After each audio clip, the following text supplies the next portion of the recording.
পরিষ্কার করো আমার বন্ধু, এইসব আমার ঠাকুরদার জিনিস, খুব পুরনো আর ভেঙে যেন না যায় বন্ধু। হ্যাঁ, আরে চিন্তা করো না বর্দা, আমার থেকে বেশি সাবধানে এই কাজ আর কেউ করতে পারবে না। আরে আরে আরে, তোমরা সবাই বাঁচো।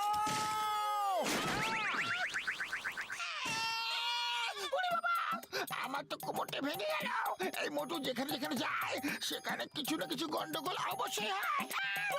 শুকনো বাবুরে দিব্যি খেয়ে বলছি গো, আমার কোমরটা পুরো ভেঙে দিল বন্ধু।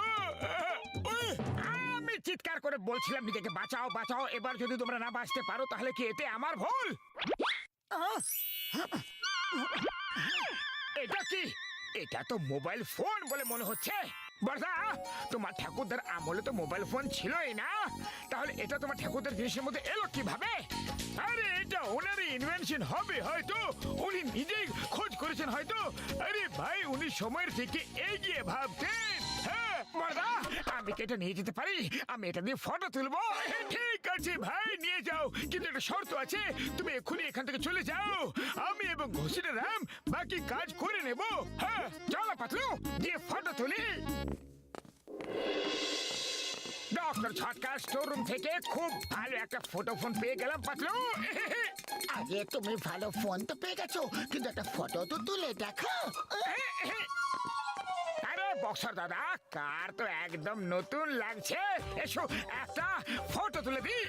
আরে আমার নয়, আমার কারের ফটো তুলে দাও, একদম নতুন লাগছে কারটা। আরে ভাই, এমন ভাবে ফটো তুলবা যাতে আমার দোকান পেছনে উঠে যায়।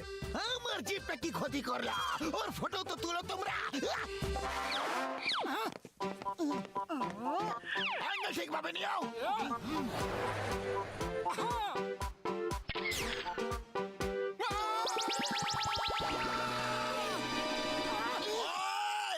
আমার কার কোথায় গেল? আরে ভাই, আমার দোকান কোথায় উধাও করিয়া দিলা? আরে এটা আবার কেমন জাদু ভাই? কেউ তো আমারে সাহায্য করো, আমার দোকান ফেরত দাও। আমার তো অফিসের জিপ ছিল। আরে আমার তো চাকরিও গেল। জানি না স্যার, আমি তো কিছু বুঝতে পারছি না এসব হচ্ছেটা কি। আরে আমাদের ডক্টর ছটকার কাছে যেতে দাও, ওই এই সমস্যার সমাধান বের করবে, সব ঠিক হয়ে যাবে। প্লিজ। ঠিক আছে, আমরা তোমাকে একদিনের সময় দিচ্ছি। Okay bye.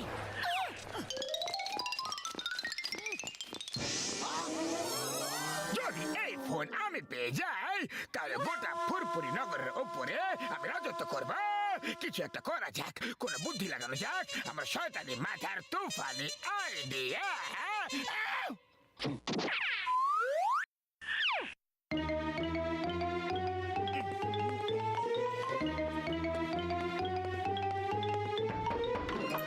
বড়দা ভাই, বলো কি কাজ আছে?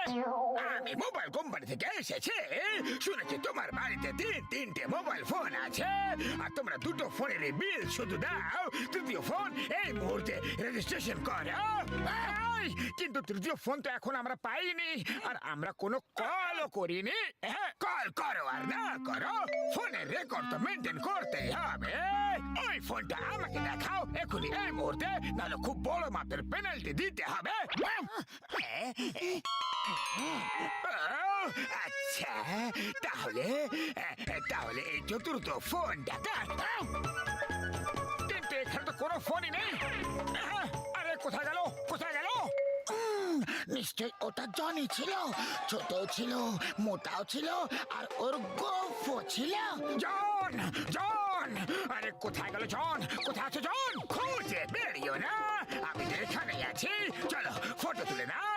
সে চিজ না, ফটো তুলবে না? দরজা খোলো, দরজা খোলো, একটা ফটো তো তুলতে দাও প্লিজ।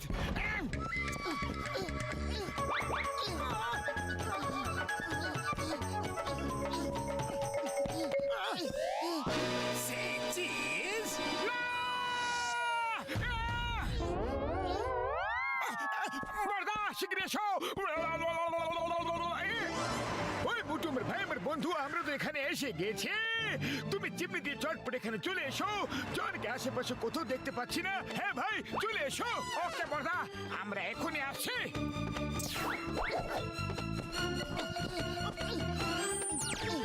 ডক্টর ঝটকা সে চিজ আরে না না ভাই চিজ আমার শুট করে না একদম শুট করে না বন্ধু হ্যাঁ না না এই চিজ আমার চাই না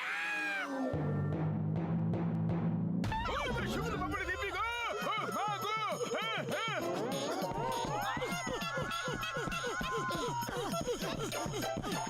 বাবা একটা ফটো তো তুলতে দাও প্লিজ চিজ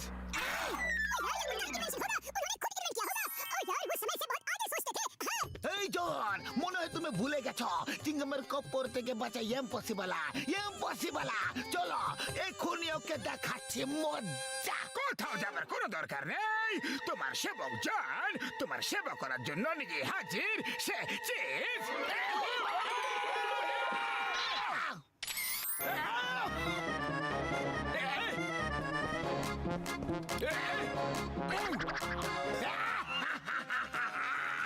জন হয়ে যাবে ডন জন হয়ে যাবে ডন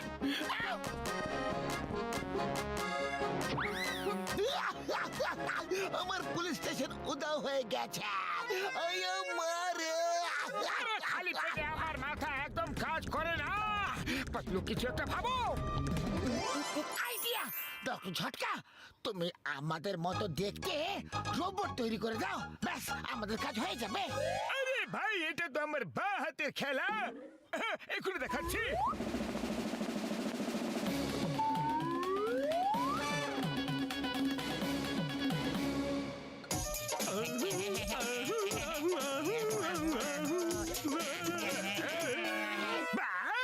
শিকার নিজেই হেঁটে হেঁটে শিকারের কাছে আসছে মোটু পাতলু সে চিজ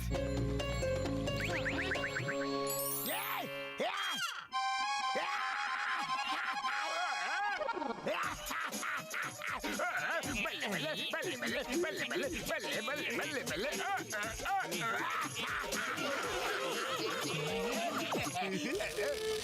বাবা এবার আমাদের সব মুশকিল আসান হয়ে যাবে মোটু পাতলু সারা জীবনের জন্য হয়ে গেছে গো ওয়েট গন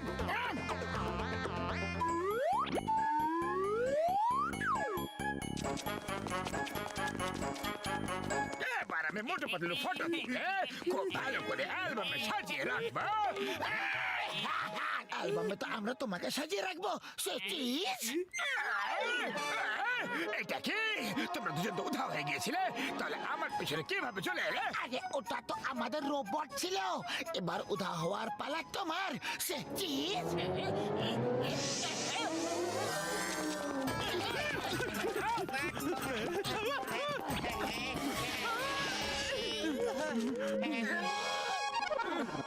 জন সে চিজ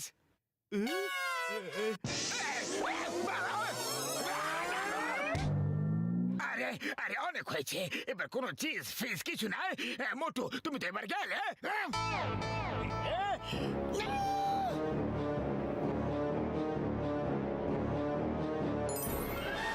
তুমি আমার পাতলুকে